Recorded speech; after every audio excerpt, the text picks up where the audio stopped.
Check, check. 1, 2. Check, 1, 2. Check, check. Check, 1, 2. Check, check, check. Check, 1, 2. Check, check.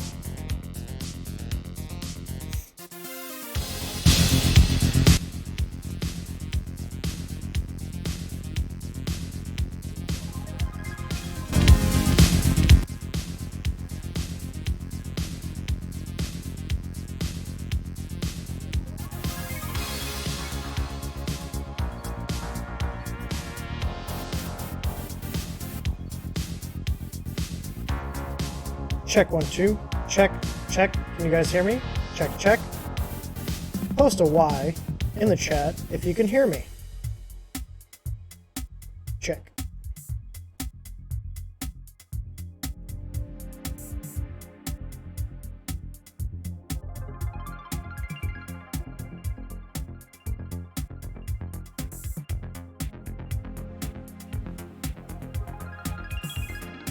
Check. Check, 1, 2. We'll be starting soon, a little early. Just letting everybody know.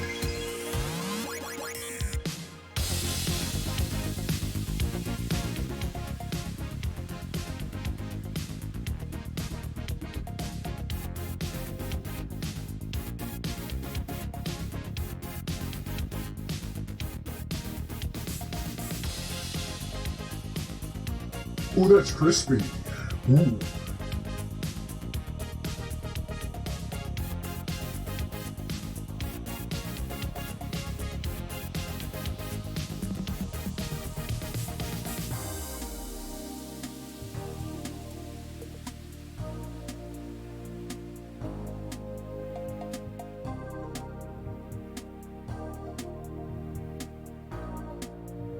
Ooh, that's crispy. Hello. Hello, hello, hello. Check, check. You guys ready to the party?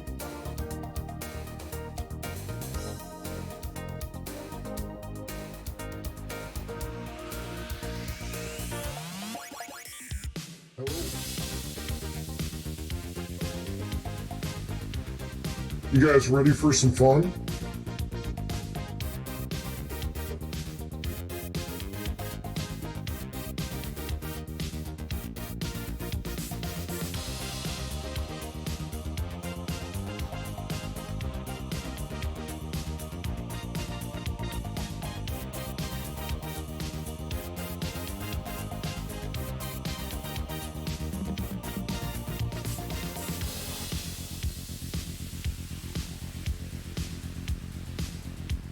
Better grab some popcorn.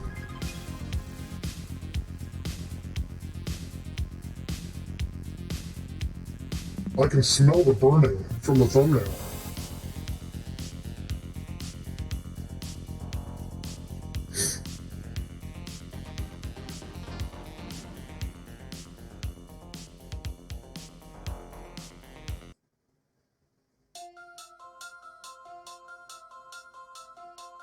We will be starting at 4:40 p.m. 3 minutes. Make that 2.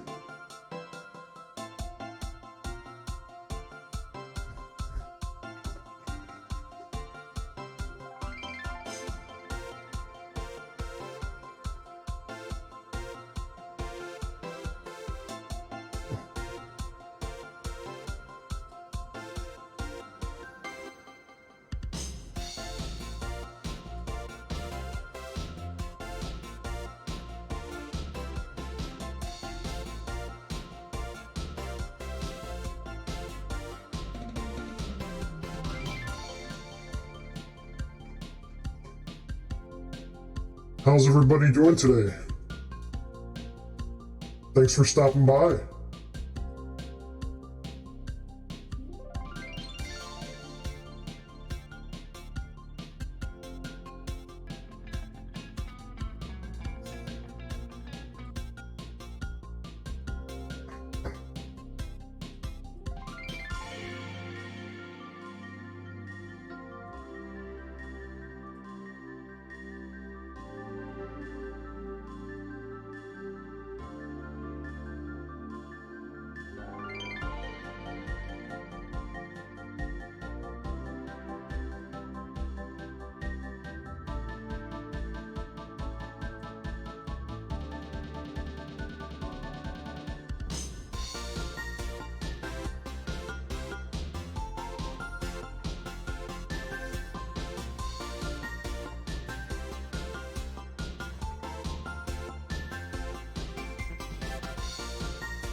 Hey, look at that. We're on time.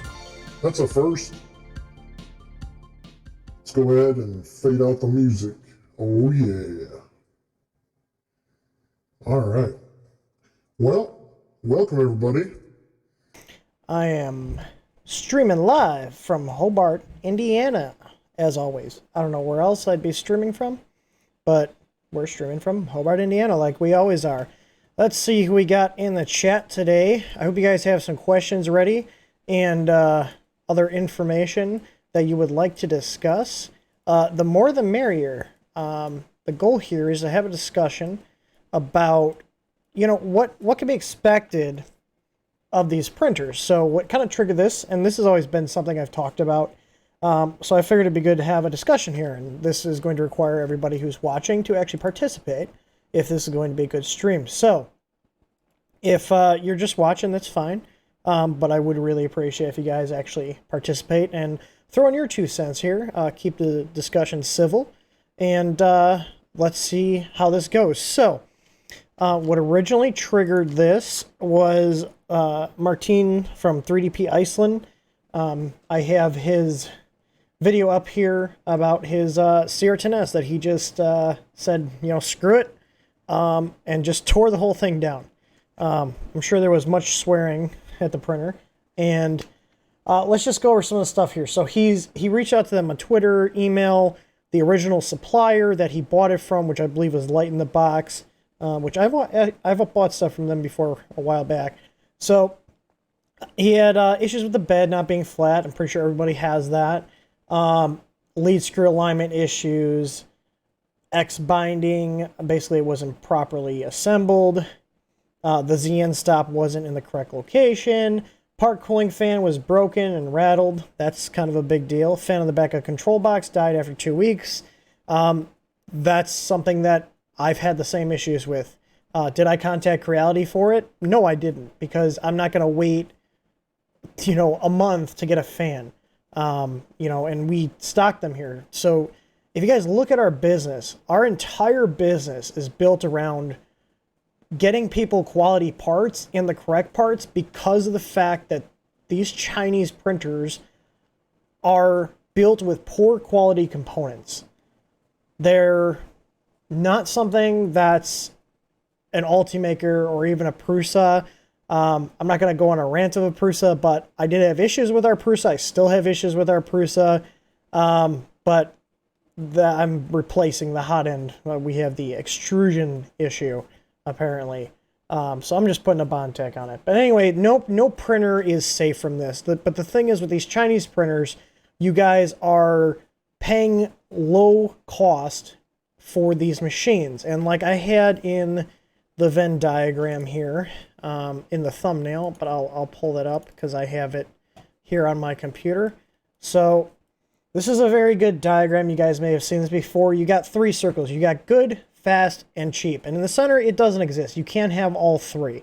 So if you want something fast, but you don't want to pay a lot, it's not going to be good. If you want something that's good and fast, it's not going to be cheap. If you want something good and cheap, it's not going to be fast. And by that, I mean, it could take a while to get to you. And I want you guys to think of fast as like the service of the product or company. So, for example, like we have higher prices on quite a bit of things, but the difference is that we have a support team here that actually cares about our customers and wants to get things straightened out should they do have issues. And then we also have a bunch of people here that we employ that their entire purpose and existence here at TH3D Studio is quality assurance. You know, that coupled with the fact that we use specific suppliers, and my suppliers aren't perfect. We had an issue earlier today where my supplier didn't catch that where he was getting his LCD cables from. They switched the cables out.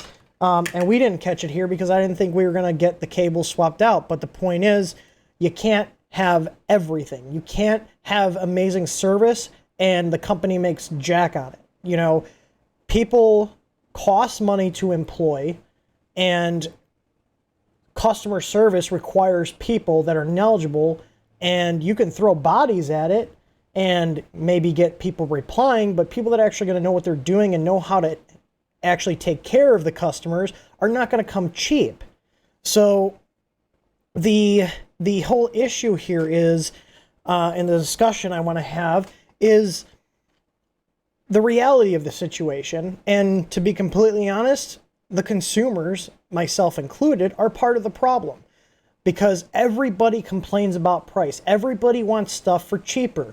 You know, Creality releases a new printer for $500. People complain about it because it's $500, not $300. And even the CR10, when they released it at $300, people still complain about it. Everybody's going to complain about price no matter what you set your prices at. So it's best, in my opinion, if you are running a company, to set your prices at a point where you can actually afford to employ people that know what they're doing, and not just any warm body that can respond to an email or a phone call. And the problem is that in general, consumers keep pushing pricing lower and lower, and you'll hear a phrase called race to the bottom. And that's what's happening here right now, is the printers are on a race to the bottom. So you got companies selling these printers that are low quality parts, that are assembled quickly by low-skilled workers that don't even know half the time what they're actually assembling. You know, you think the people that are assembling these printers in China actually know what they're doing? If you talk to people that actually know what goes on over there, like Naomi Wu, she had actually told me that most of the places building printers were making Android tablets a couple years ago, and they switched from making Android tablets or other electronic products to printers because that's the hot selling thing right now. So you got all these people that they just don't actually care about what they're selling. They just know what the next thing is that they need to sell to make money. You know, look at like these drop-in replacement boards that we covered. I'm not going to argue with people about, you know, I'm not going to mention other stuff. But look at these boards. These companies saw that we were doing a board, so Creality rushed out their half-assed version of their silent board with drivers that shouldn't be on those boards. People are getting overheating issues with them, step loss. And then you've got Big Tree Tech and Feist Tech. They came out with a drop-in replacement that the firmware's not finished, the circuits aren't designed correctly, and people are having tons of issue. But this is your fault. This is your fault because you as a consumers want cheap. But you can't have cheap and you can't have quality. Because let's say Big Tree Tech or Feist Tech took their time to release these boards. They hired proper engineers. They did quality testing. The price is going to be more than it is now. They're selling them for a couple dollars more than cost. And, you know, this is the reality of the situation. You can't keep driving prices down and expect customer service to be good and expect the quality of parts to be good. Now you can have, you know, cheap parts and good customer service, but you're still going to have crap parts.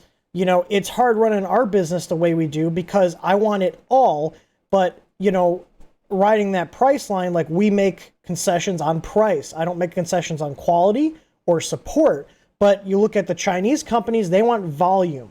They don't care if they make, you know, $10, $15 on a printer, you know, because they're doing volume. But the reality is if they're making that little profit margin, as soon as they have an issue with one machine, they're upside down on that machine. You know, if they got to pay to ship it or ship some parts out on it. That's why you see it being so hard to get help from these companies because one, they have people that don't even really understand what you're talking about. You can tell them you have, you know, like some of the issues that Martine had. So like, you know, wheels with bad bearings. They probably don't even know what you're talking about. You know, you would literally have to send them a picture, circle the thing and say, I need a new one. You know, that's the kind of stuff you have to do to get service. But then again, you're waiting. They're going to ship it via e-packet. And you're going to wait 30 days. You know, when I started out getting into this hobby, which was back in December 2016, so almost 3 years now, I read up before I even bought a printer. Like, I say I started in December 2016 because that's when I got my first printer. Before that, I read through Facebook groups or forums, watched YouTube videos for almost 2 months to know what I was getting myself into. And I know people don't do that. You know, people aren't like me that when they get interested in something, they obsess over it And that's their entire life, for months and, years in my case, because, 3D printing is pretty much my entire life right now, especially with the company. But, no disrespect to other people, like Martine or other people. I've seen plenty of other people that just, are like, screw it, I'm disassembling it, the customer service is stuck. Don't buy from China then. That's the reality. If you want actual customer service, don't buy from China. It's that simple. It sucks. I'm totally in agreement with you guys. It sucks. I get a printer, I got a power supply that blows out, my main board's screwed, that's it. Like, you're either going to return that to the seller. Now, God forbid, if you buy from China and not somewhere in the US or Amazon, you're better off fixing it yourself. You're better off going to someone like us that sells the parts and can fix the machine. And that's the trade-off. Now, there are companies like Tiny Machines that built their entire business on the fact that they actually give a crap about their customers and do an insane amount of QC on all their printers. You can buy a Creality printer, but guess what? It's going to be $150 to $200 more, because guess what? They have to pay people to do all of that quality assurance and testing. And then they deal with Creality in terms of getting replacement parts. It's like we sell Melzi boards from Creality, the CR10 boards, or Ender 3 boards, whatever you want to refer to, the 1284s. We also sell dual boards, and we've had a couple of them where they're bad. I don't make my customers go and talk to Creality. What happens is we go through some troubleshooting. I verify that it's actually bad. If it makes sense to get the product back from them, I get it back from them, but then I go back to my Creality rep. I tell them, hey, this is bad. You're crediting me for this, or you're sending me out a new product. That's it. So we're dealing with the companies in China because we have a good reputation with them and we have a line of communication with them, so you don't have to. But that's where that overhead costs. The cost to have me sitting here working on that order and getting you whole on the issue. That is the reality of the situation. You can't have both. You can't have cheap printers coming to you, getting cranked out fast, and expect good customer service, because they don't have the money to do it. They don't have the resources to hire people that are actually competent. We spend literally close to $6,000 a month just on support costs. And that's not even including the cost of our help desk system, our live chat system, all our monitoring systems. Like, that's all the thing that people refer to as overhead. And employee costs are overhead. Chinese companies don't have these because they don't want to. They just want to crank these out. So if you want to get the best experience out of a printer, you should be buying it from a company that's local, whether in the US or UK or anywhere else, anywhere but China. And if you do buy one from China, go into it knowing that you are on your own should something be wrong. Either that or you're going to be waiting forever for it. The funny thing is, ANET, when I got my ANET A8, which was my first printer, the heat break was broken out of the box. It took close to 7 days of emailing back and forth and sending the pictures to get the seller to even understand what the hell part I was talking to. And this was also with me being new, not even knowing that it was called a heat break. I was like, this part broke, and I sent him a picture of it. And he has no idea what the hell it is. So guess what? I started doing research. I found out what the name of the part was. I went and bought it on Amazon. Once they found out what it was, they sent me one out, but I didn't get it for 6 weeks. 6 weeks. Now, when I bought my second printer, or my third, I can't remember if it was my second or third, but I bought the iMaker Start and the CR10 around the same time. So I had 3 printers at one point, up from one. So either way, the CR10 was either my second or third printer, but guess what? I bought it from Tiny Machines. I paid about $150 more than getting it from GearBest, and guess what? I had no issues. I had questions. Chris from Tiny Machines answered them for me. Chris actually gave a shit that I was a customer and wanted to help me. That's why he's successful. That's why we're successful. That's why other small businesses in this market that actually care about their customers and are in this market because they're passionate about it.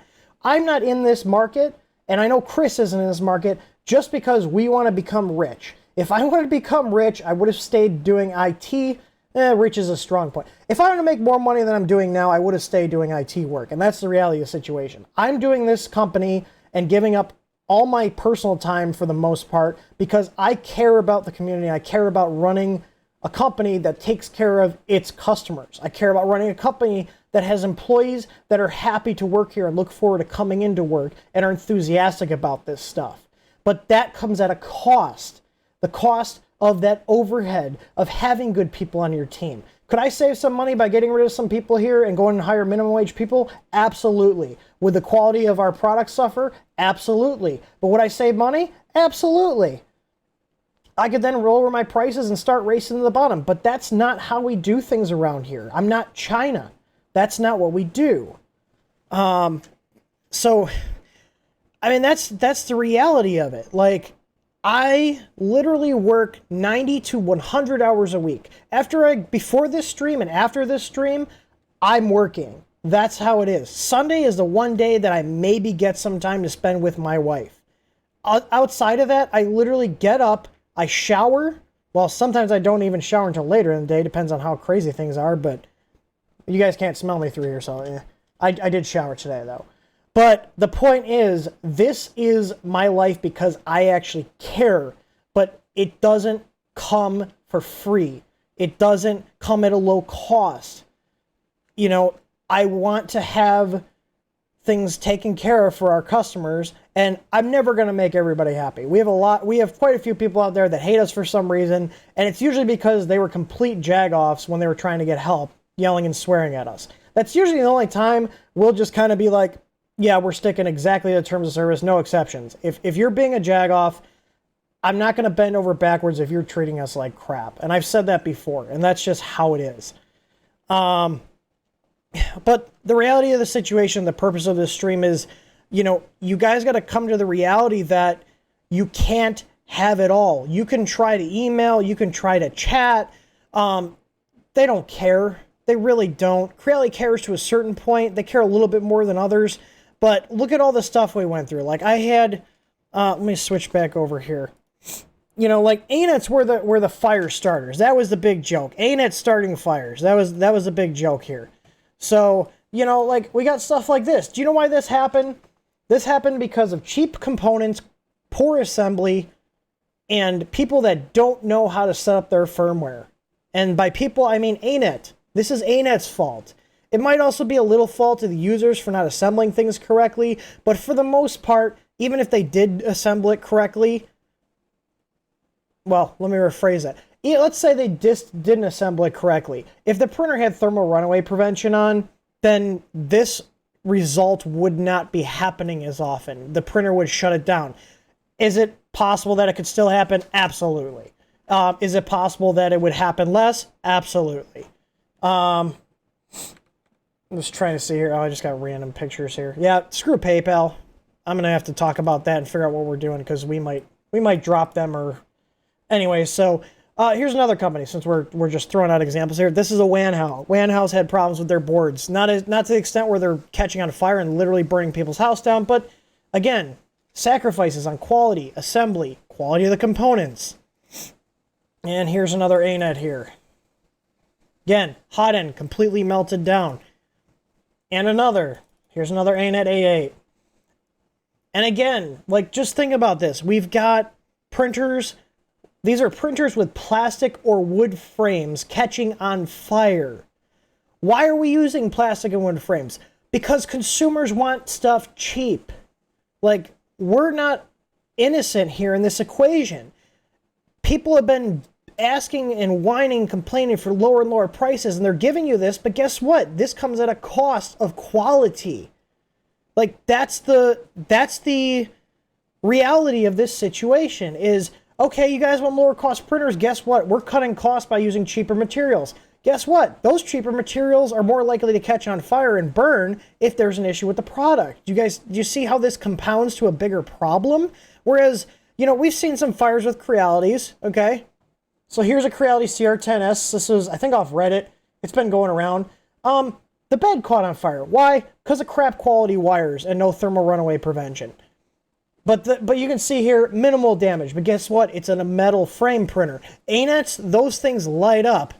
I just thought this was funny. I grabbed this. Someone said when they saw the post of the CR10, they just said ANET users be like, yeah, it's accurate.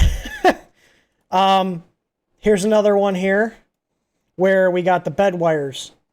So what happened here was the repetitive stress on that wire going back and forth, even though it has strain relief, it created another pinch point, and boom, now we got a fire. Now, Martin did say in his video that he had issues with the power supply going out.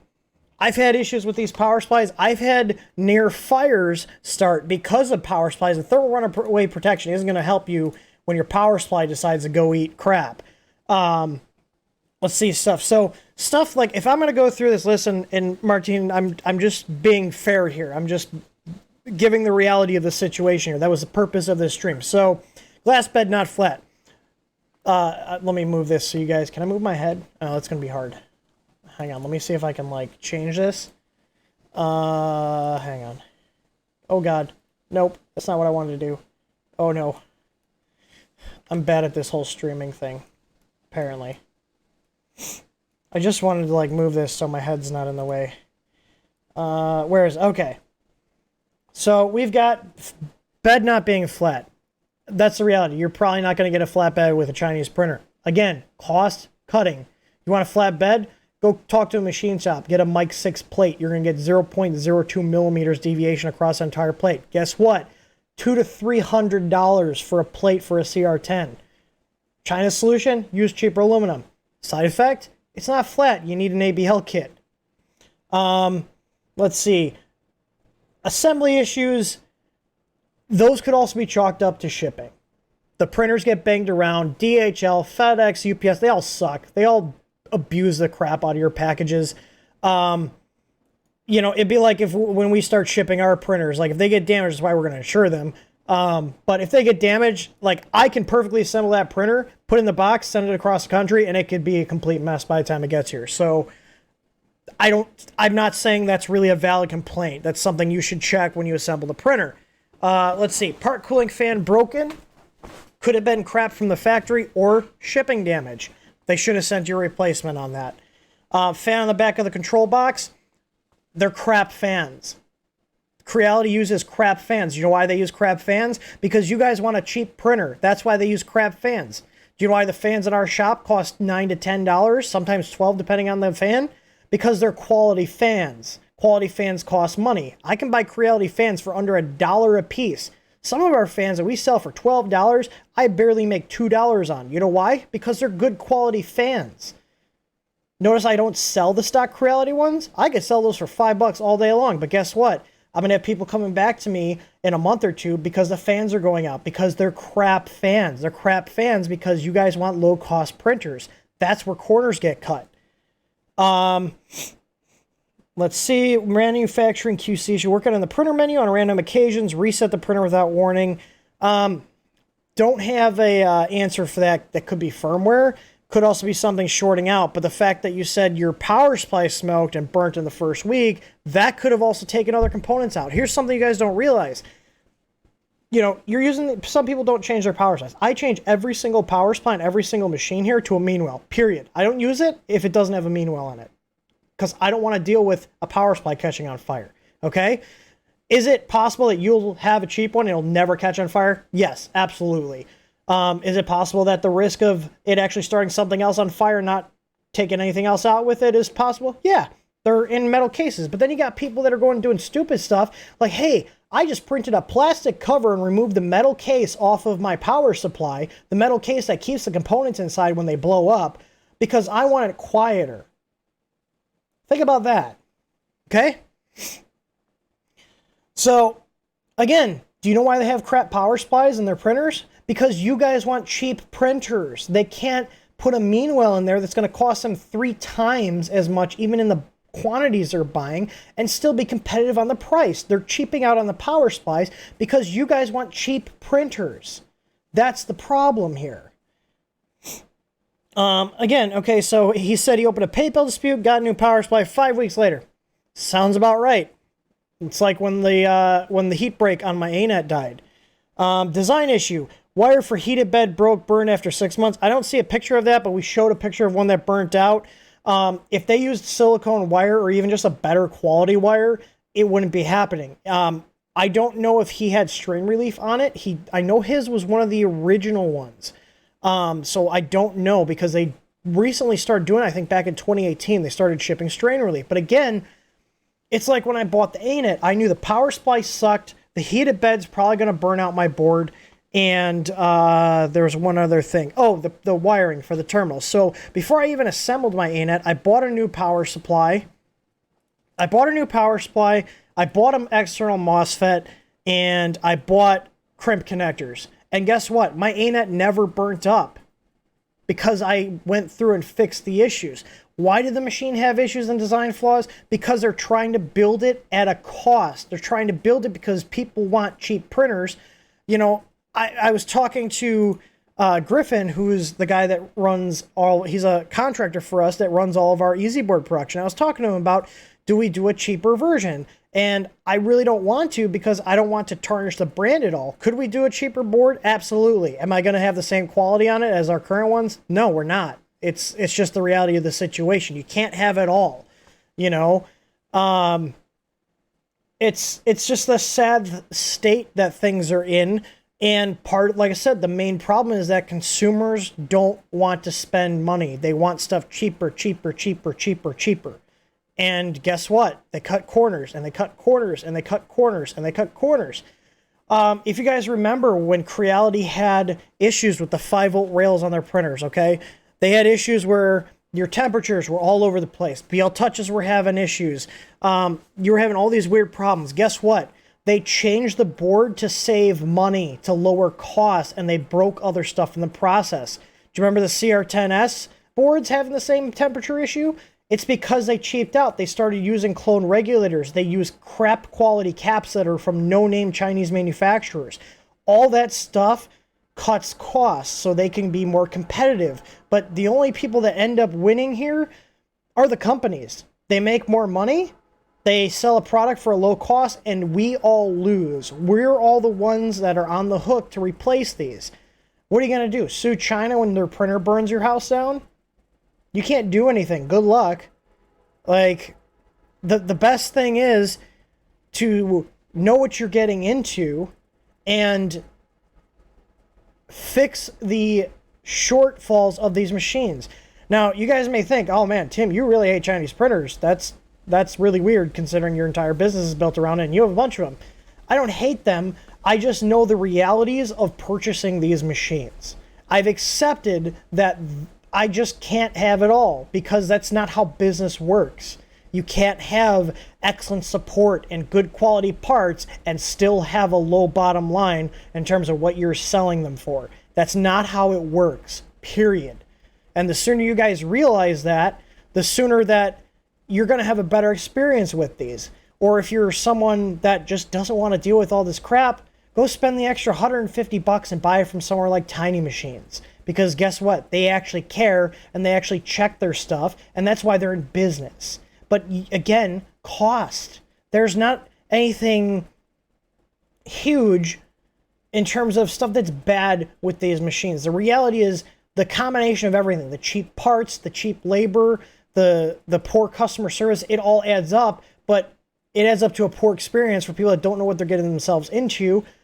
But if you know what you're getting yourself into, and you just accept the fact that if you buy this from China, you're on your own if something goes wrong, then you're going to have a better experience. That's why we have Facebook groups for these printers. That's why we have forums, Discord servers, Reddits. Like, the community is built around the fact that these printers suck. Think about that. The fact that all these communities exist is because these printers suck so much because they cut so many corners. Because we wouldn't need these Facebook groups to help everybody out if the company actually stood behind their stuff because they had money to hire people to stand behind their stuff. Let that sink in for a second. I'm going to go through chat here and see what we got going on.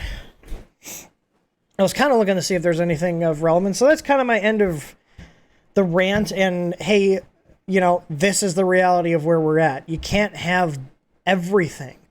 Let's Let's see, live chat. Someone said Hobart is in Tasmania. There is a Hobart in Tasmania, Australia. We're in Indiana. Yeah,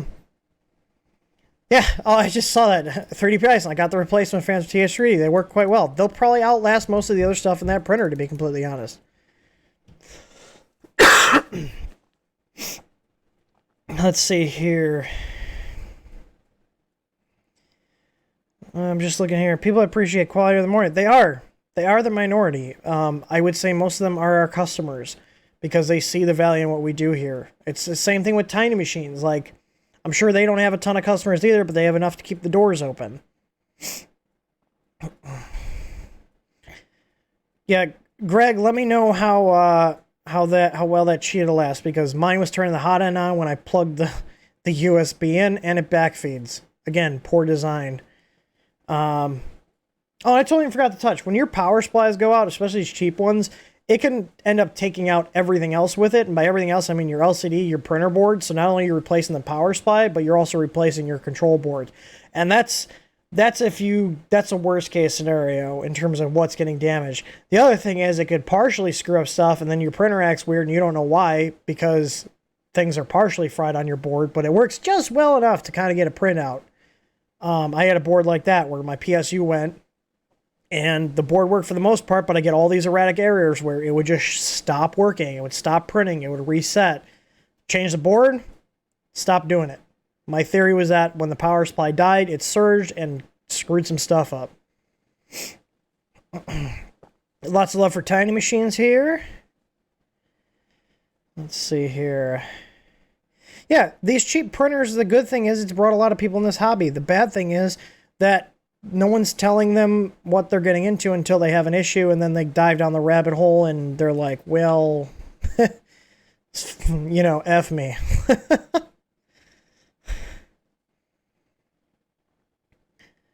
Let's see, burn the house, do PayPal charges fair. Oh, that was when I had PayPal. We'll see how that goes, passing that down. If it doesn't, I'll see how much we actually refund through there, and then we'll raise our prices to give PayPal more money for no freaking reason.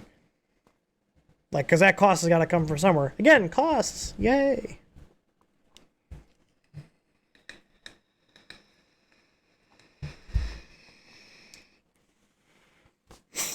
I'm just checking all these things. Crowley fans are horrible. Yeah, they are. They're terrible. You're lucky to get 30 to 60 days out of them, to be completely honest. Then you put Naomi Wu in customer support on live chat. I think she would probably end up killing herself if she had to deal with that much crap. Include the 30% says include the part of the 5 amp connector for the bed that draws 18 amps. That's them cutting your corners for short. The beds on that printer do not draw 18 amps. Those draw right around 10. And are you talking about the aviation plug, the round plug? Because that's another thing. Look at the Ender 3s. Look at all these quality issues we've had that could be potentially fatal to somebody. Like the Ender 3s and the XT60 connectors burning up. Do you know why they burnt up? Because they switched suppliers to save money because you guys want cheap Ender 3s. Like, what do you expect to happen? You can't have it all. I mean, you can luck out and get some stuff, but you can't keep cutting down every single corner and not expect issues to happen. And guess what? They usually cut down on the electronics and the wiring and those connectors. That's the key parts of the system that can actually cause harm to the printer and you and your home. Like, it's insane. Yeah, it was a combination of crimping versus soldering, but there were also ones that weren't soldered, or that were soldered that were burning up. It had to do with the contact also on the center ring that went in. It was not tight enough. It was loose. It was sloppy. Yeah, I can believe that aviation plug is 5 amp. I haven't seen a large swath of those having problems, though, to be completely honest. Yeah, I know when I measured our CR10 bed, it pulled around 10 amps. But you're saying it says 220 on there, so if I put 12 volt, 220, use Ohm's law, that's saying 18. I pulled 10, so unless they change that, Unless they change that. That's, yeah, 0.6 amps. There's no way it's 220. That's got to be mislabeled. Because here's the thing. Most of the CR10 beds that I've measured ohm out around 1 ohm. There's no way they pull 10 amps. Those boards would be frying. If you guys saw our test. Oh, not 10 ohms, 1 ohm. I'm trying to get my rough calculations here of amps and watts. So they're about 144 watt beds. They pull about 10 to 12 amps. So 1 ohms at 12 volts, that's 144 watt. I don't care if it says 220 on it. They're not 220 beds. They would heat up a lot faster if they were. It's probably that they just put whatever Chinese person designed that, threw a wattage on there and said ship it.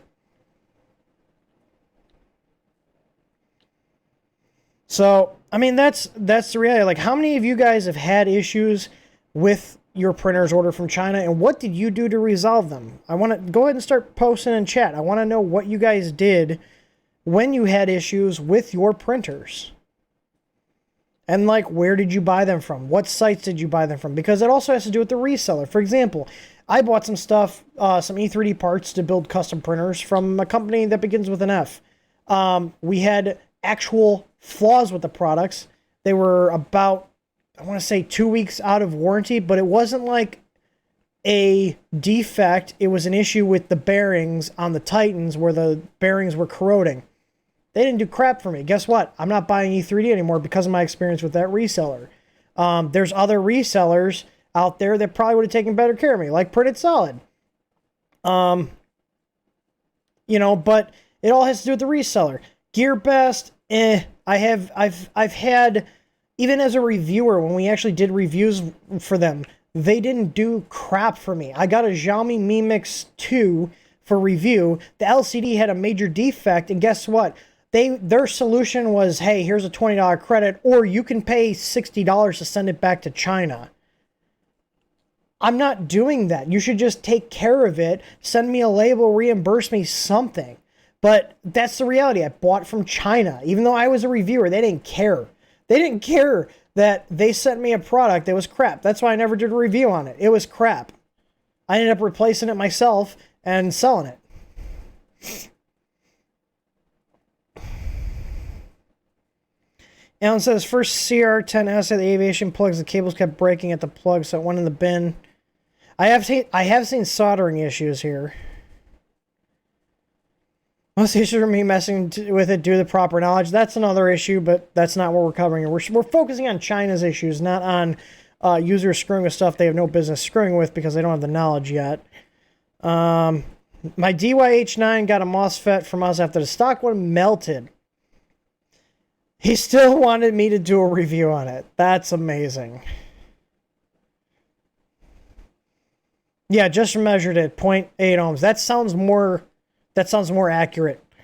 Like I said, I've never seen a bed that pulls 18 amps. You'd be blowing out the CR10 boards. They run pretty hot at that much amperage. Had an issue with Tynerwin, so I went to E3D, who replaced the part. E3D told me to go pound sand, contact the supplier I bought it from.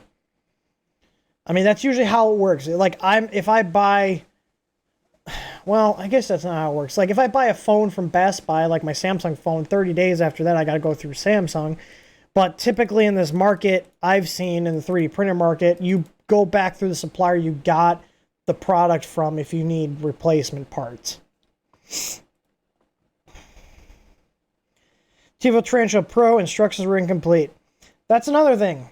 Guess what, guys? Getting proper English instructions for these products costs money to hire people that, one, know what they're actually writing instructions for, and two, that know how to speak proper English. Again, corners cut. This is part of the reality of these machines. And it's a reality because you guys want cheap printers. Even if they charge, let's say they bump their prices $50 on every printer, I think they would still sell if they use that additional money to improve their customer service. And maybe put a little bit into slightly better parts.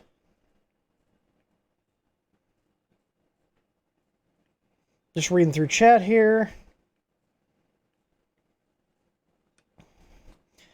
Yeah, I mean, you're not you're not going to get the stuff. Like, I will give TiVo this. Their instructions have been getting a lot better. The TiVo Tarantula was a pile of parts. It was a good price for the parts you got, but as a printer, it was a terrible printer. If you go back and look, my summary of the review was, it's a good box of parts. It's a good starting point. I ended up using that printer to build other printers.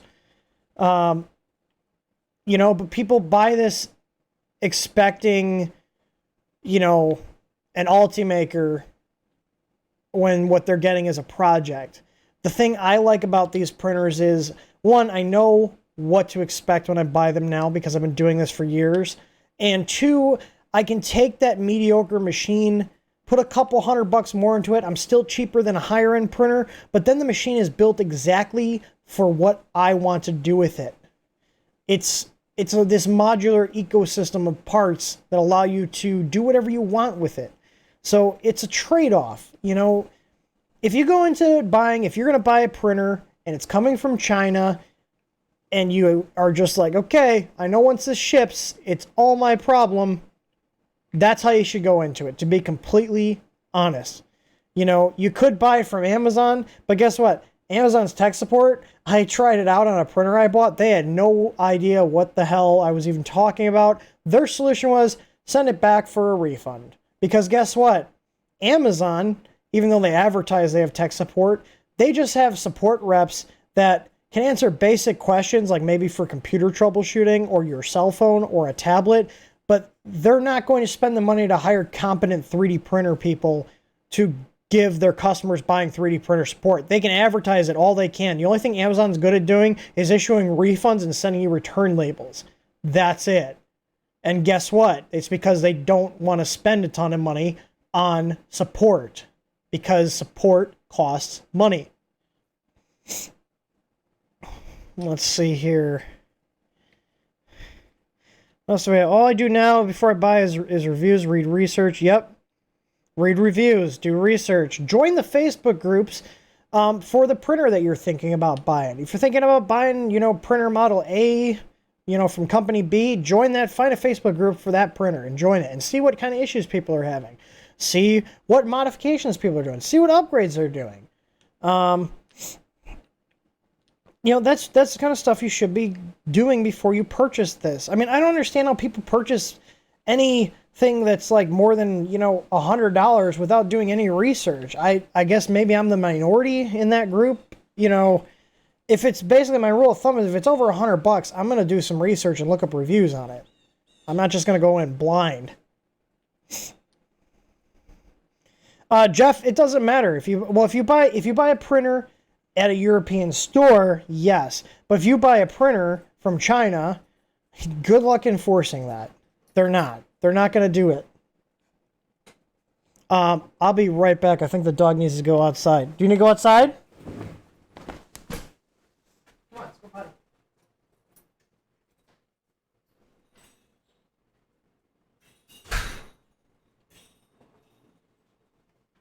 She had to go to the bathroom.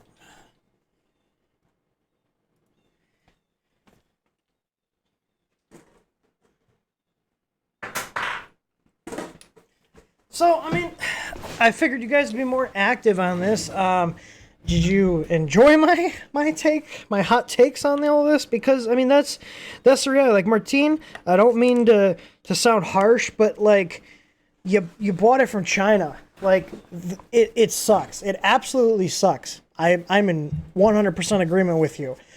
I actually got to the point, our Ender 4, which I did purchase from Tiny Machines, and Chris had some insight, but I bought an Ender 4. The Ender 4 as a printer sucks. There's a reason they discontinued it.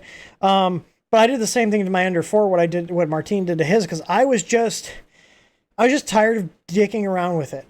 I'm sure if I asked Chris if I could, return it or get a credit, he would, but I had nothing but issues with that machine. But again, like, it's just the reality of the situation. There's no other way to spin it.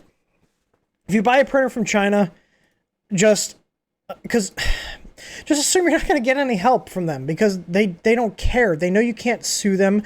They know you can't do anything. You can't go after them legally because they're in China. That's just how this market works when you're buying stuff from China. There was something else I was going to talk or say, but it's escaping me right now. What else did they say here?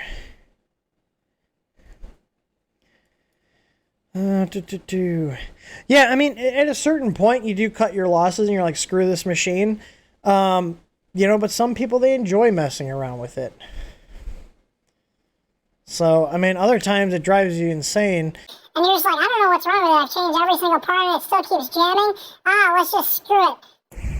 Just burn it to the ground. Put it in the fire. That's how I felt with the Ender 4. After like trying to fix it like 7 different times, I kept having jams on the hot end. And it's just the way to design. I couldn't even print circles. I just literally dismantled the entire damn thing.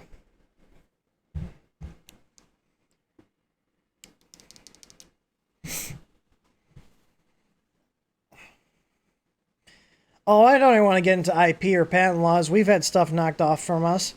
We actually had stuff knocked off from us. Like, that's another thing. Do you know why China copies stuff? Because consumers are cheap. Consumers are cheap. They don't want to pay the people that came up with stuff. There's a little fun story. I don't think I've really touched on this much, but like our Easy Out boards, where we have actually one sitting right here, film and sensor / BL Touch adapter boards. We were the first ones to do this. Guess what? Some guy in the community got pissed off at me because I wouldn't send him the schematics. So he sat down, figured it out. A couple weeks later, open sourced it. That's why you see pin 27s everywhere. Because he open sourced it out of spite to use it as a weapon to hurt our business. Because he was pissed off. Because I want to give him stuff for free. But China's done stuff to that. Creality's tried to screw us. Creality, I literally have, I think it's been a long enough past where I can actually say this, but I actually have confirmation from a very high-level contact there that Creality copied our Easy ABL kits literally out of spite because we were leaning on them so hard because of all the GPL violations. Like, that's the kind of people you're dealing with. You got people like, well, the video live stream I did with SSRs. Those are dangerous products, just like some of these machines are, that are dangerous because people want cheap crap. That why else would they go through the trouble of trying to save like 50 cents on a product to sell a copied product, other than the fact that they know it'll sell because people are cheap? Oh man, this is $1 cheaper. I'm going to buy that. You know, this all comes back to people not wanting to spend money on quality. They want cheap. Like, that's the problem here. Like, I don't play that game.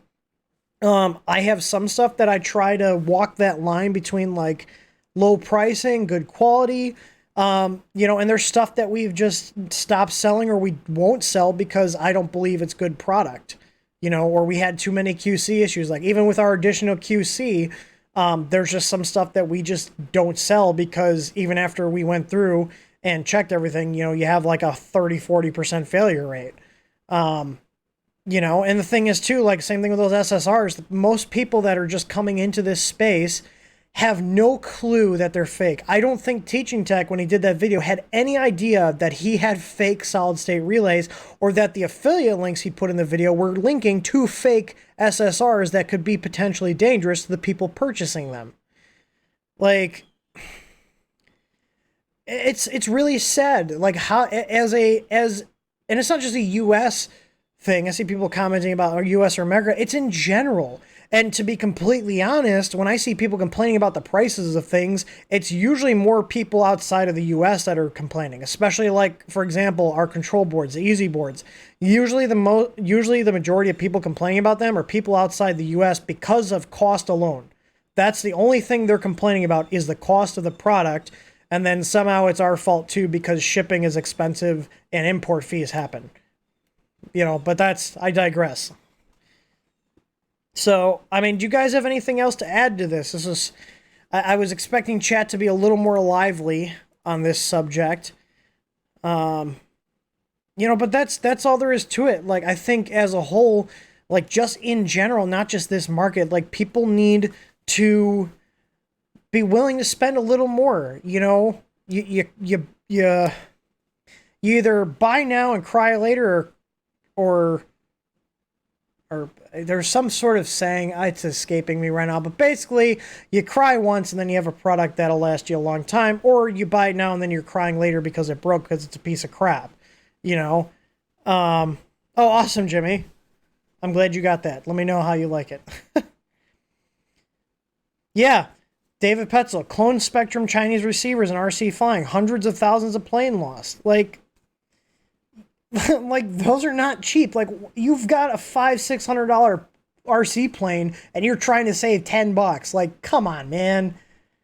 Like, it's ridiculous. It's ridiculous. And the thing is, until people start getting burned more, no pun intended, by this cheap stuff, they're not going to learn to spend the money. Or you know, like I said, you can still buy a Creality printer. Just buy it from a company that actually cares about what they're selling and will stand behind the product. Like people like Tiny Machines that are rebuilding every single machine and testing it before it goes out to you guys.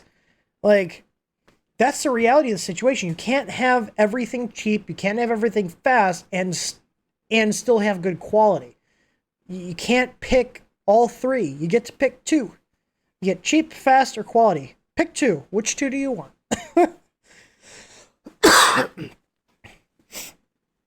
Inkbirds are the same crap Photech as a Photech clones. They just have a different name stamped out of them. I'm willing to bet if you open those up, those have some like really low end BTC chips in them. They're just rebrand. They're just, instead of saying Photech on them, they say Inkbird. Inkbird's not a real brand. It's some Chinese company where they just were like, oh, let's make a name up. Like, hey, I don't know if you guys seen, but the what's the word I'm looking for?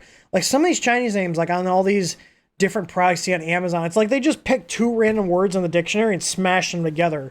Like there's a company that sells film on Amazon. It's called Dick Ale. Like, really? And there's some really bad ones. They're escaping me, but it's just some of them.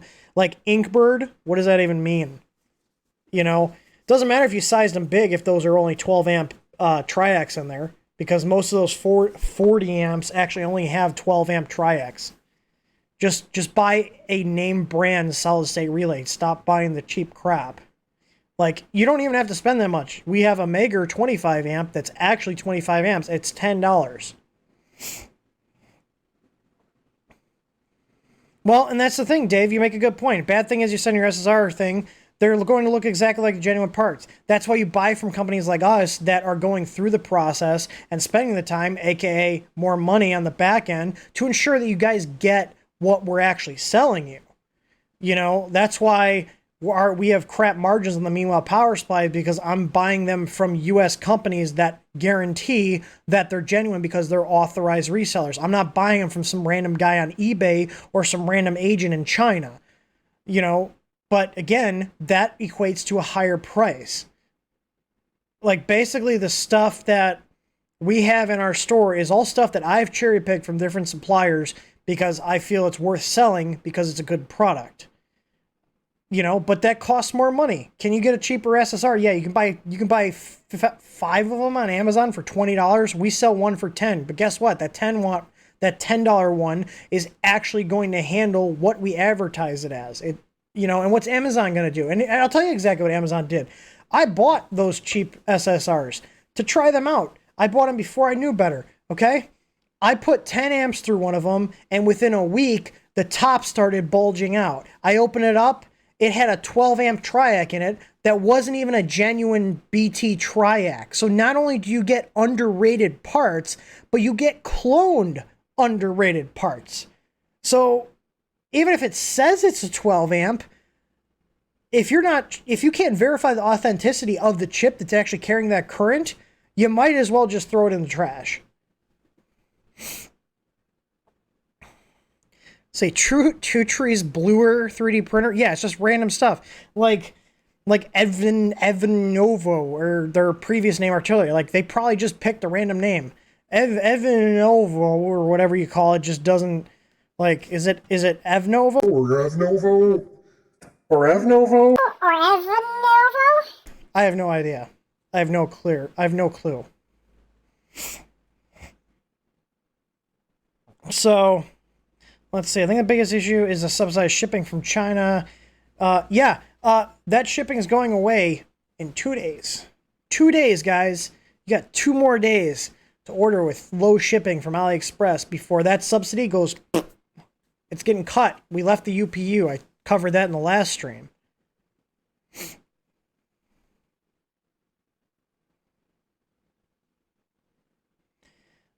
Once in a while, this position won't start the BL touch. Yeah, it's because the BL touches are very sensitive to any interference because they use cheap quality lines. That's why one of the reasons I like our sensors is because we actually have that whole wire from our control box to that sensor fully shielded with foil and braided wire. And we actually drain it out. Yeah, I believe they are rated for 240. Let's see, TH3D, Mager, M-A-G-E-R, which is a Chinese brand, but guess what? They're good quality. Meanwhil's a Chinese brand as well. Yeah, you're looking at, it can switch up to 480 volts, 50 or 60 hertz, 25 amps. Creative 3D or Kingpin, never heard of them. And that's another thing too, you see all these spin-off companies starting, and they might even be the same people behind it. It'd be like if I started up like supercheapprinterparts.com and I sold crap, but it's all still coming out of the same shop. There's a lot of these companies that they have like a bunch of different brand names, but it's all coming out of the same place.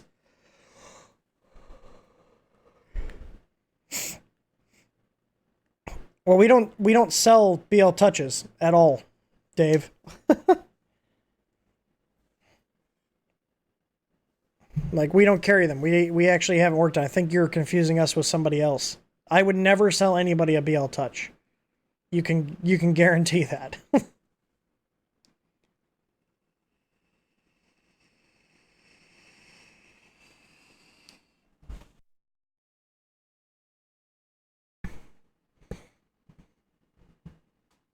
I have the X1. It's okay. I'm indifferent about that printer. I haven't spent enough time on it to have a fully formed opinion. I remember when we did the unboxing, it printed nice and it was fairly quiet.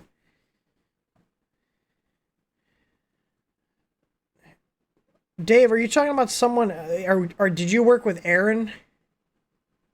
No, we're not Tiny Machines. We're TH3D. I was gonna say, I don't think we've ever... Usually when we get printers that come in with BL touches, if we're doing work, we end up telling them to replace them because I won't put our name and our quality behind that because I don't believe that they're good probes. I don't feel like dealing with any issues like, the BL touch isn't working. Well, sorry, I can't do anything. We don't even sell them. Yeah, I don't know how you're confused because this is TH3D Studio. And we are not Tiny Machines. So I don't know where that confusion is coming from. I will not sell BL touches. I've had too many issues with them. Do I have any Core XY? Not anymore. I had a Tronxy. I had a Core XY. That was a Tronxy. The X5S. It was an okay machine. It was one of those machines where it sucks, but for the price, No, I mean, I'm familiar with Chris and Corey. I met them quite a bit. Chris and I did business together, and we still do business every now and then. We sell each other stuff. But yeah, we definitely do not install or sell BL touches. I will not touch those things with a 10-foot pole. So, but Chris, I know Chris loves them over there. Everybody's got their preferences. Obviously, I prefer ours. Otherwise, I wouldn't be selling it. All right, so if nobody's got anything else to add, I'm going to wrap this up. My take on Deltas, they're a pain in the butt. Absolute pain. They look cool when they print, and you can get some fast printing speeds, but to get there, even like Aaron has a CME CNC Rostock Max V32, and it's been nothing but problems. So I don't know if he's like contacting them or not. He got it from another guy that had issues with it, and I guess Aaron traded him a Prusa, and Aaron basically traded a working printer for a printer that's been nothing but problems. So it's currently sitting in our print farm, and supposedly he wants me to look at it because he can't figure it out at this point. Any new products coming out for Thanksgiving, Black Friday? No, I would rather not put new products on sale. I do have Ender 5 Plus flex plates and build sheets here, which we got a list on the site. So those will be coming. They're 370 by 370, so they cover the whole bed, a little bit bigger than the print area. I do not have easy mats for that size. You could cut down the 400 though. Easy mats are harder to get in different sizes. But I can tell you right now, the Easy Board will not be on sale for Black Friday. We're not doing any sales on those until we can actually keep them in stock. Like it's still a new product, and we still are, getting them made. If anybody's watching, we should have them on Monday if FedEx doesn't screw anything else up. They already delayed it a couple days because they held it in customs. I guess they were just in awe of how amazing they were. But they're supposedly releasing them so we can get them on Monday and start shipping out those back orders. And I believe we'll have about 80 boards because we ordered way more boards than we did for back orders. Like if I put something on back order, it literally means we've already paid for it. I'm not like some other companies where I take your money to fund my inventory purchases. It literally means we've already shelled out the cash for it. We're just waiting on it from whatever suppliers. The Pro Board is probably going to be coming out next year. I want to focus on getting the production running faster and smoother and making sure we're doing enough QC. Let me check here. So we've moved over 500 easy boards since their launch, and let me see how many we've actually had bad, because I like being transparent about this stuff, and it's also kind of bragging rights because we do a good job at what we do. So I've got a total of 5 boards with actual issues, meaning they weren't fried by customers. They just were boards that were actually defective where we replaced them for customers. So out of 500 boards, I've had 5 that actually had a problem. And some of those could be attributed to maybe they did something stupid, but I couldn't prove otherwise, so we just swapped them out anyways, and we send them back to Griffin, and he fixes them and refurbishes them.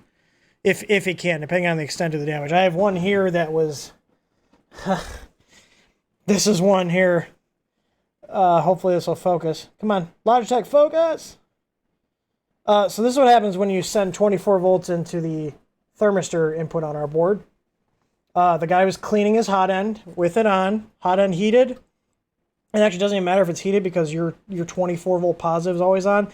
Wire brush contacted the heater, the leg off the heater, and the thermistor, set 24 volts into it, blew the board out.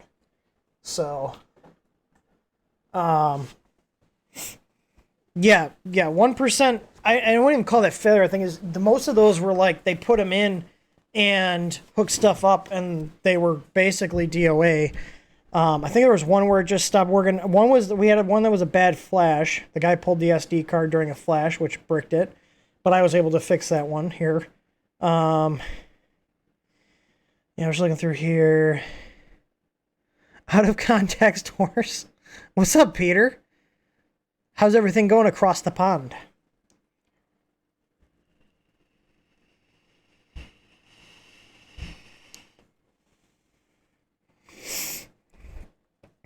I am going to start winding this stream down. I wonder what kind of music I got here. This one's always good. I'm a big fan of this one. Where is it? So, Anders Edgar Jensen gave us permission to use the music because I bought like all his albums because they're so good. Except I'm not hearing the music. What the hell? Oh, did this shut off? Hang on. Come on. I figured it would turn on.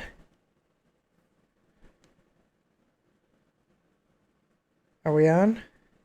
Where's my music? Forgive me, these are new. I had a Best Buy gift card.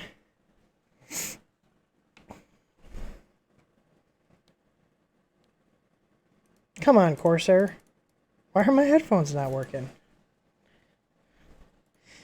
Yeah, the online compile, that is game changer. Game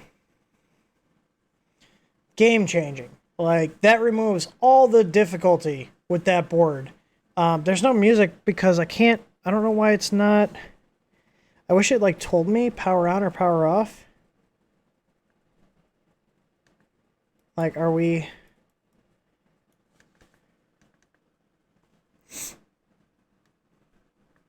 I feel so stupid right now. To be completely honest.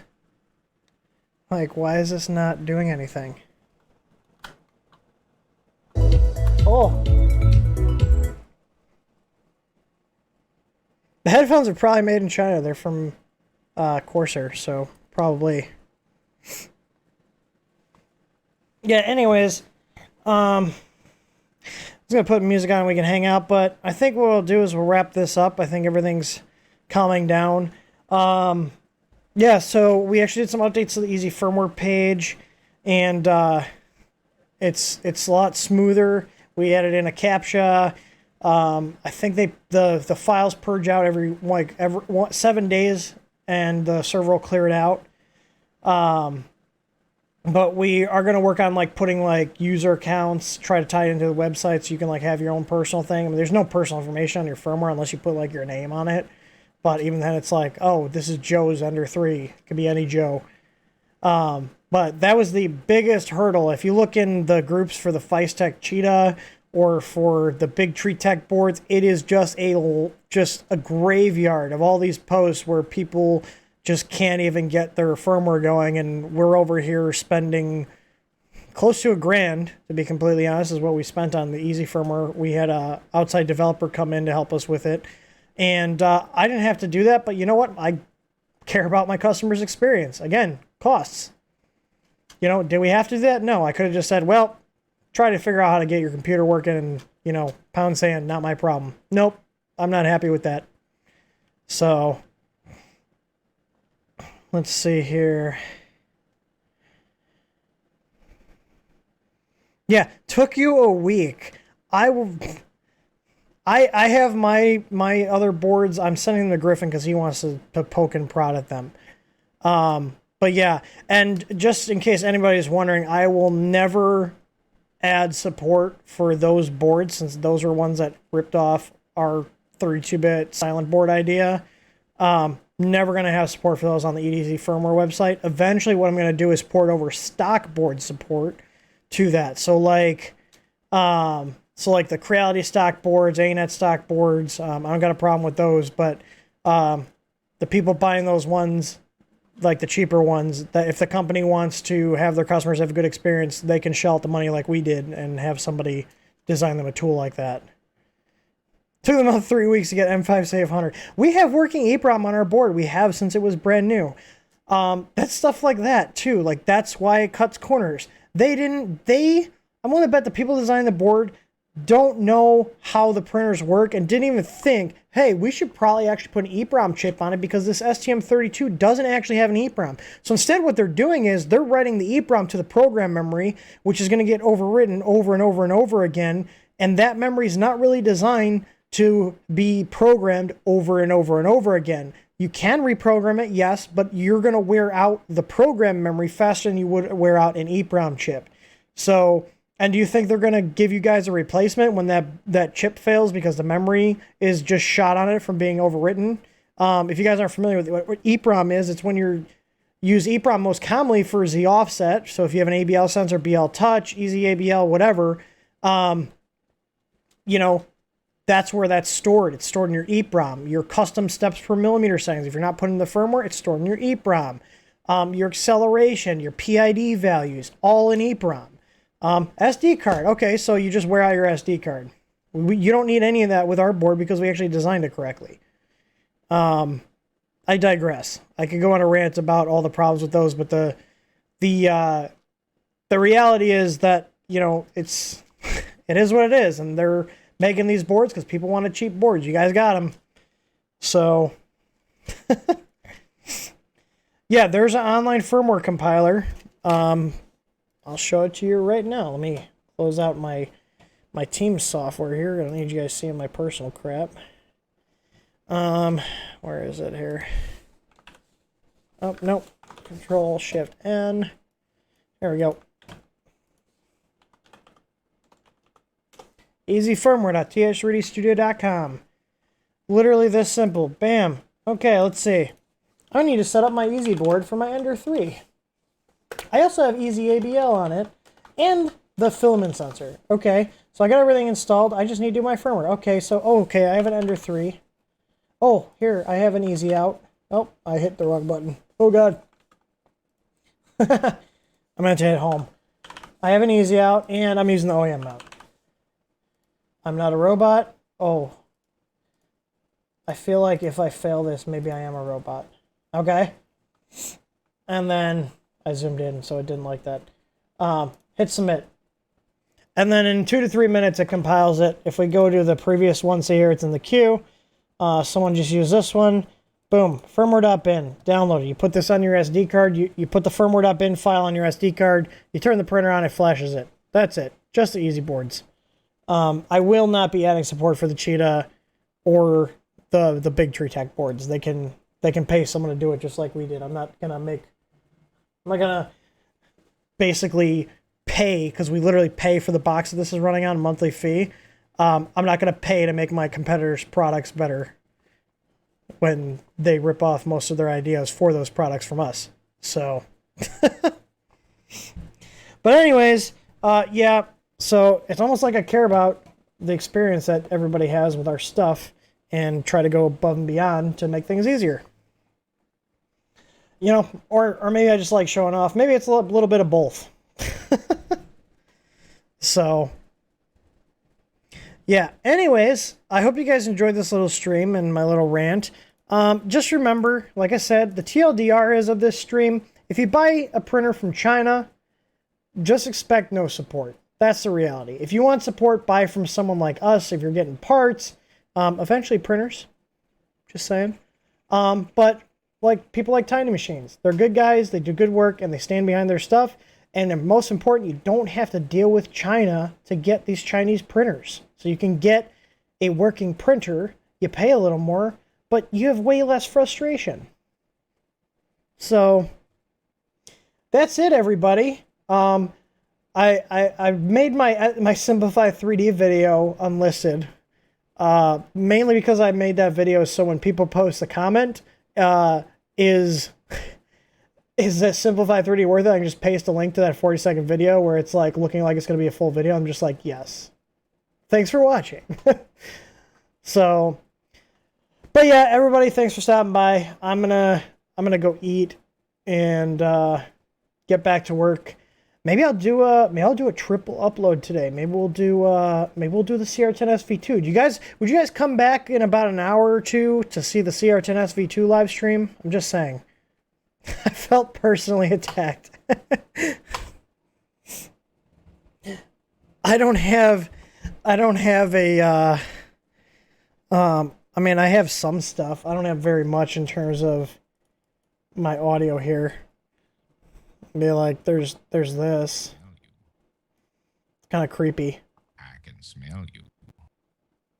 So, but just remember, when you buy a printer from China, you can expect no support. That's how it is. So, you guys all have a good weekend, and as always, happy printing. Bye-bye now.